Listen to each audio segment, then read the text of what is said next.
Welcome to the High Ticket Success Podcast, where premium coaches, consultants, and advisors come for bold strategies, big breakthroughs, and real results. I'm your host, Dave Dubeau.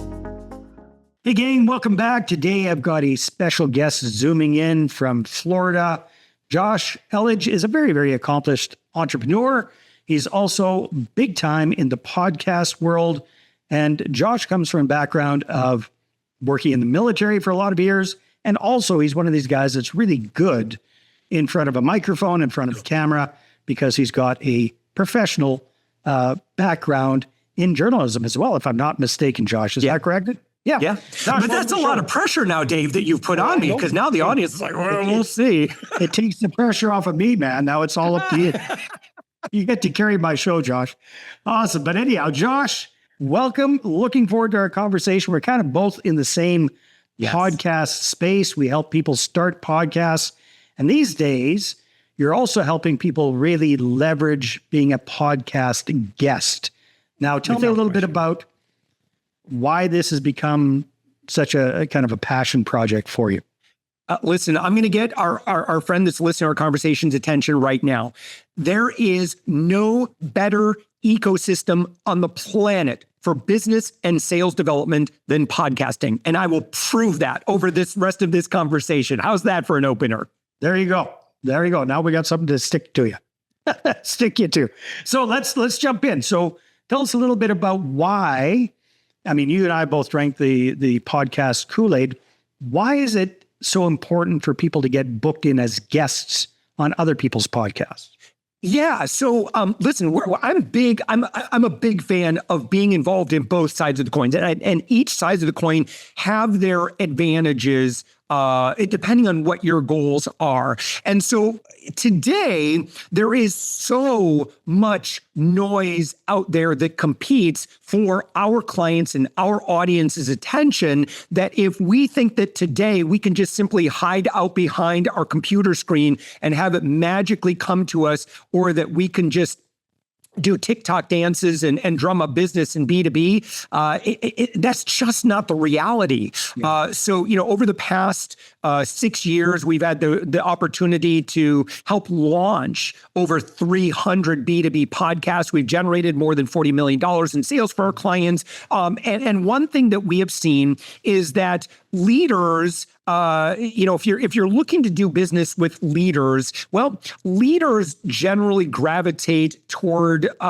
ecosystems that resonate with them, and that's podcasts are just the domain of people that are pretty serious about business. Decision makers, certainly when we look at the title of a podcast, for example, your podcast is the High Ticket Success Podcast. Well, guess who's listening to your show, Dave? These are business leaders who are interested in this topic. And so, it's suffice to say that, if you are in any involved in that topic or that industry, you should curry some favor with Dave Dubeau. Dubeau, right? I'm so sorry, I mispronounced it. Yes. No, you got it right. Because you have generally podcast listeners are a very highly qualified bunch. Now, the challenge is, however, is actually getting on those podcasts, because I'll be honest, it's a very cumbersome world if you're not familiar with how it works. And there are a lot of people out there that will sell you services to help you get on those podcasts. Now, because we have launched over 300 shows and we are on the hosting side of that up until recently with our new platform, Pod Verified, which I'll talk about in a moment, we get to see what it's like. And you, Dave, as a host, you know what it's like to be a podcaster and be confronted with these services that are charging their clients money, and they get paid. Confronted or inundated? Yeah, inundated. Yeah, and really, we're not using hyperbole. To our friend that's listening right now, it once your show gets traction, I've got about 2,400 episodes on my own podcast, The Thoughtful Entrepreneur. We get about a dozen irrelevant pitches a day, and everyone's doing the exact same thing, and they are charging their clients big money. Like there's one company that charges $20,000 for 20 guaranteed podcast placements. And Dave, for the most part, you know what they do? They just send out spam. They just buy a list of email addresses for podcasters. And listen, like if you are in any way good at what you do, if you value your professional reputation, if that's important to you, particularly if you're looking to connect with podcasters who are also related to your industry, I don't think that you want to be an annoying pest or be represented in a way that's low class. And I'm sorry, but that's just how we see spam. And I'm not speaking just for podcasters who are inundated with these transactional, pushy, these messages that are completely, they're AI personalized. So are you saying, Josh, that a lot of these services are getting their clients booked on any and every podcast that will just kind of say yes to them? They're not really filtering the podcast to make sure that they're qualified for the client? So I would hope that there would be some degree of filtering, but based on the results and I feel like we have pretty good objective data because we have eyes on the host side of so many shows, interview shows in B2B in particular. We know that by and large, 80% of the podcasters that you reach out, and we've done some surveys as well and talking to people that we don't work with directly, just talking with other podcasters, and about 80% or more podcasters will never even consider taking a guest through spam. So, and those tend to be the more established shows. Here's, again, this is total behind the scenes. If you want to know what the life is like of a podcast host, once a show has been going, I'd say for about 6 to 8 months, maybe 12 months, usually most of those hosts, they've got enough guests. Like they're not hurting for guests. So if you start blasting out spam or pay somebody else to blast out spam, you're probably not going to get on the more established shows. Now, back in the day, all of this work used to be far more relationship oriented, but it's just not done that way for some reason anymore. And I think there's so many podcasts now as well. There are. Yes. So here's what you end up getting on. And this is, by the way, also talking with, over 2,400 podcast guests as well. Yeah, I talk with them afterwards. I talk with them, like, how did we get connected? And I hear about their experience. And by and large, most people are not real happy with their service providers, like who's doing that work. Because usually, who is it then that says yes to spam? And it's usually going to be newer podcasters. Nothing wrong with that. If that's your goal, is to be on smaller shows. With no listeners or viewers. Yeah, I mean, if they haven't really gotten a lot of traction yet. And then again, I'm just talking to the guest right now. If you just need to get out and get some practice, cool, great. And you're just there to just kind of get anything from anyone so you could repurpose it for your own audience, that's fine. All right. Now, personally, I have a background in public relations. I did public relations, and I was a journalist in PR for the United States Navy for a number of years. And I've been podcasting since 2007. I've been in the media about 3,000 times, mostly as a consumer guy with my other company, Savings Angel.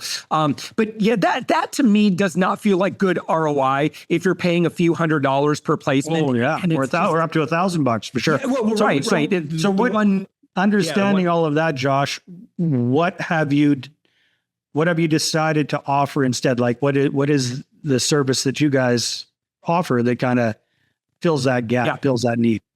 So here's what we did. We started from the premise of, okay, podcasters, we know we don't like this, but these guests want to connect with you. So what gives? Like we have to let them know something. And so, in all of our work with podcasters, here's what we found.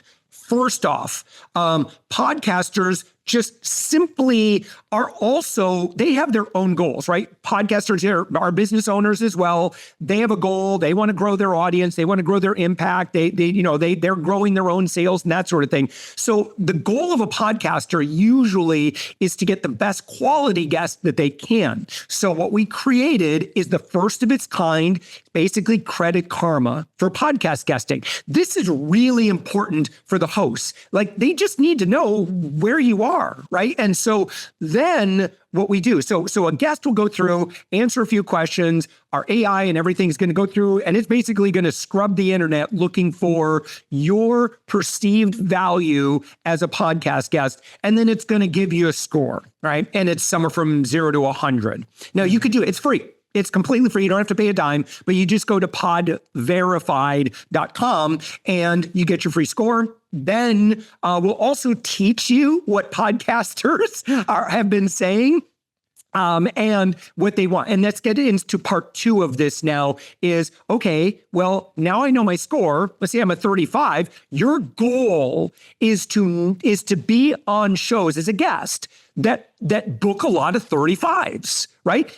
The hosts, if they generally book 35s, they don't want spam from 15s, right? They're hoping for 35s and above, right? And of course, the guests are hoping for shows that are 35s and above. So if we could just get you on the best shows that you can qualify for, that is how you inch up. That's how you win at the media game, right? So just so you know, if you send spam to Mel Robbins, Joe Rogan, any of those people, it's going to the dead letter office. It will never see the light of day. The big shows, so cool it with the lottery mentality. It doesn't work. I've been in this game for decades. It's just wishful thinking. You're wasting time. You're wasting money. You're wasting your energy. You need to be on the best quality shows that you can qualify for. So then part 2 of this then is, we give you for each show the exact path that is going to work for that particular show, and then generally what works. So Dave, and to our friend that's listening, I'm going to give you a quick roadmap here that will probably work for about 80% of podcasters out there. All right.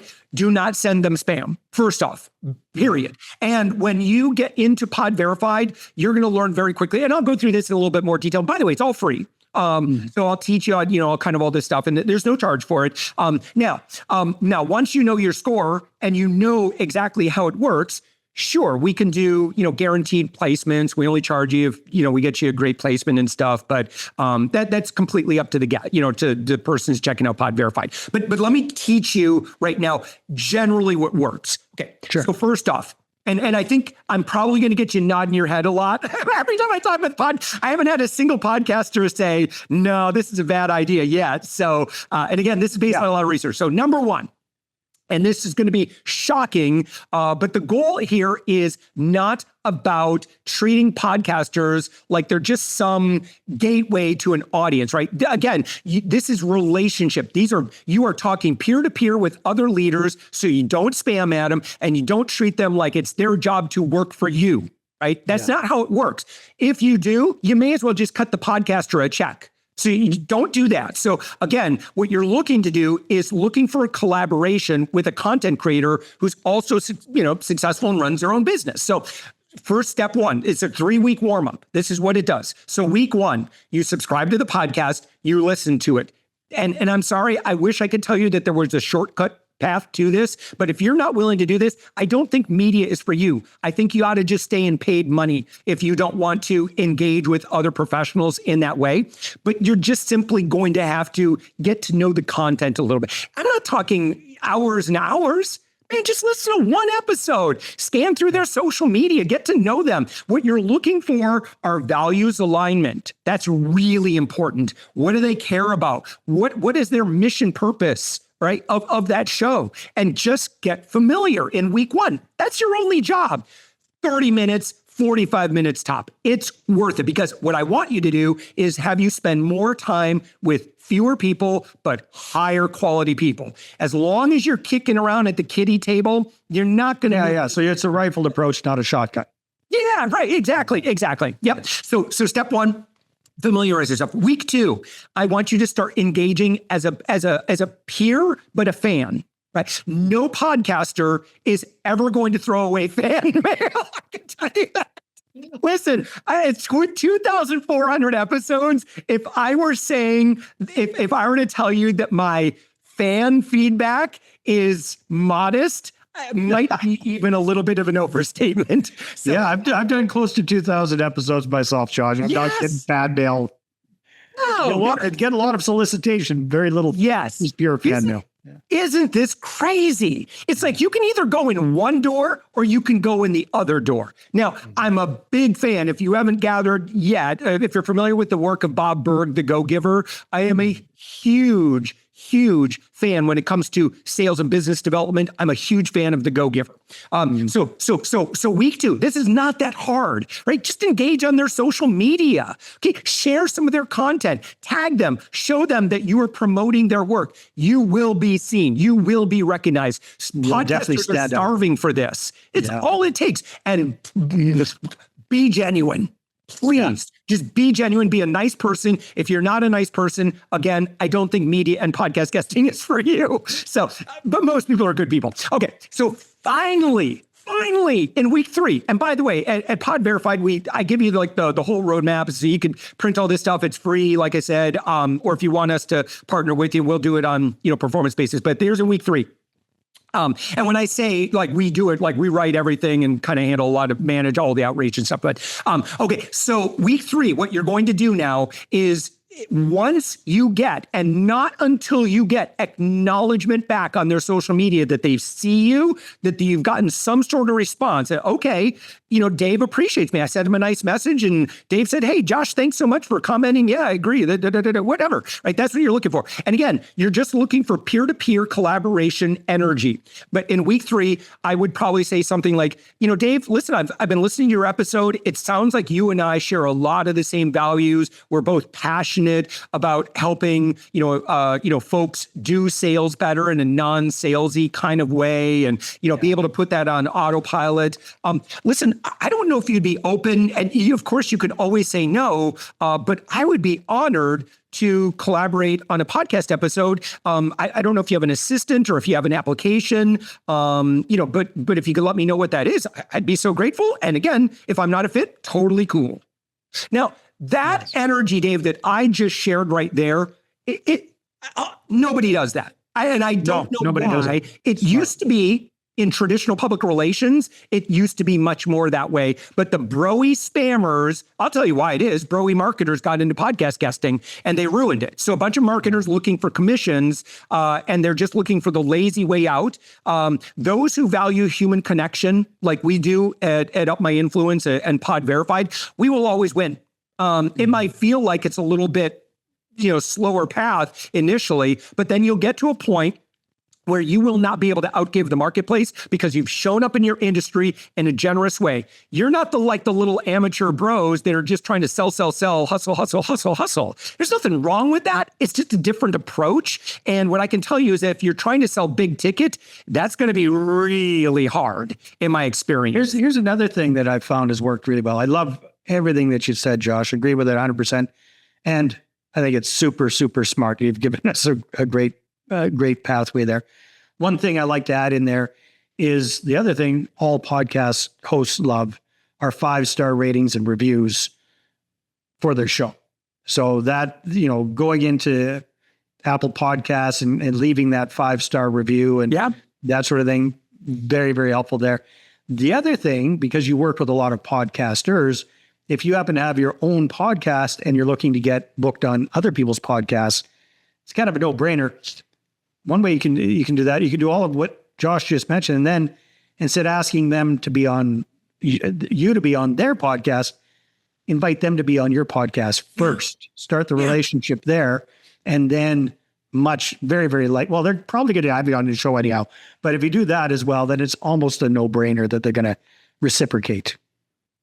Dave, you had me on your show. Guess what? You're probably going to be on my show, assuming you're willing to do that, right? Because now we're friends. Like we've broken bread. The biggest problem with a lot of marketing is it's just like there's this barrier that's out there. And so if you want to engage with high-level leaders, you're just going to have to get face time together. You're going to have to earn time together. The Go-Giver, Bob Berg's work is like just lays out the roadmap. We've just executed on that, right? And so, on the other side with, Up My Influence, which is the name of my company, we've launched shows and we've just followed this exact same principle. You're going to lead in generosity, noble intent, meaning you're not doing something so you can get a transactional tit for tat. So you have to be cool with no reciprocal. Like if you can get to the energetic level where you're fine either way, then it's going to come. But if you go and expect a transactional thing, then it just kind of makes it weird. And then it's kind of sleazy, right? Bait switch and yeah. And people, you can't do that. People will hate you if again, it's clear that you're just doing a bait and switch. It's almost like going on a date and you're like, man, I thought you liked me for me. And now you're saying that you want my money? That's weird, right? And so it's kind of like that. That's gross. So don't do that. Again, this domain that I'm talking about is the appropriate place for business adults. Most of our folks that we work with have been in business for a little while. They're usually in their late 30s on up, and they've gotten some professional respect. If you are in that category, I don't know why you would even entertain engaging in any amateur lead gen activity, because that's what everyone can do. So what you want to do is you leverage your authority, leverage your professional success, and you just want to do business in your whisper network, do business behind the scenes. Now you're going to connect with podcasters. Guess what? Podcasters are among the best networkers on the planet. And so one thing you could do, like if you're on my show, The Thoughtful Entrepreneur, you go through my guest list ahead of time and say, Josh, I saw that, a few months ago you interviewed so-and-so. Is there any way that how would I get in touch with them? And I'm probably going to help you out with that, as long as we like each other, whatever. And it's a soft ask, it's not, not a big deal. So, and every podcaster exposes their CRM to the world. So you see, there's like so much here. We could spend a lot longer time and go through all the ways you can maximize this, where it is nearly impossible not to be very profitable at podcast guesting or hosting if you're doing it with the right mindset. Absolutely. Yeah. One more time, Josh, if people are interested in the whole podcast guesting idea that you've explained so beautifully, where should they go? Yeah. So you just simply go to this website. It's free. And again, you get your free credit, but basically Credit Karma score in 5 minutes. It's podverified.com. And Dave, if I could put out as well, as a podcaster, I'm always looking for great guests. If you're B2B, you're doing okay in business. Listen, I do a daily show, so I've got ample opportunity. I've got a really great audience. Business adulting is generally what we talk about. But that show is The Thoughtful Entrepreneur, and you can get there. There's a guest application and everything right on the website. You just simply go to upmyinfluence.com, click on podcast. And I'd listen, if you or someone if you have a lot to share and you're smart at what you do, you're a good expert, I would love to feature and celebrate you to my audience. Awesome, Josh. Thank you so much for being on the show. This has been great. Thank you, Dave. All right, everybody, take care. See you on the next one. Thanks for listening to the High Ticket Success Podcast. Want to be featured, share your story, and inspire other premium coaches, consultants, and advisors? Apply now at highticketsuccesspodcast.com/guest.